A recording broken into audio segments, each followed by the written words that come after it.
आणि नाशिकच्या न्यायालयासमोर दोन कुटुंबांमध्ये प्रचंड राडा झाल्याची घटना घडली आहे। दोन कुटुंबातील महिला पुरुष एकमेकांना भिडले। जिल्हा न्यायालयाच्या प्रवेशद्वारासमोरच हा सगळा गोंधळ झाला। या हाणामारीत पुरुषांकडून महिलांनाही मारहाण झाल्याची माहिती आहे। पोलिसांनी हस्तक्षेप केला आणि मग 10 मिनिटांनंतर हा सगळा गोंधळ झाला।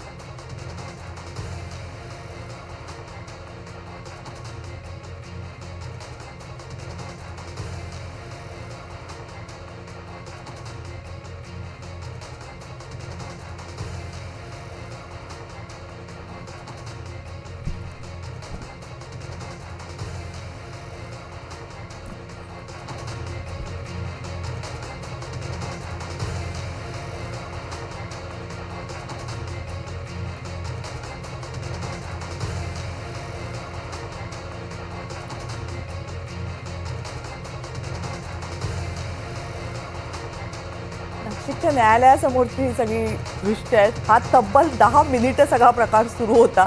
शेवटी पोलिसांना मध्ये पडून हा प्रकार थांबवावा लागला। कुटुंबातलंच भांडण होतंय, पण पुरुष आणि महिला एकमेकांना असे काही भिडले की त्यानंतर आजूबाजूला बघायची गर्दी जमा झाली। पण या सगळ्या व्यक्ती कुटुंबातल्याच असल्यामुळे कुणी पुढे आलं नाही।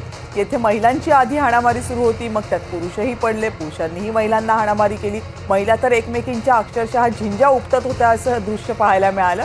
आणि त्यानंतर पोलिसांना बोलावलं गेलं। मग पोलिसांनी या सगळ्यांना बाजूला केलं आणि त्यानंतर जवळपास 10 ते 12 मिनिटांनंतर हा सगळा गोंधळ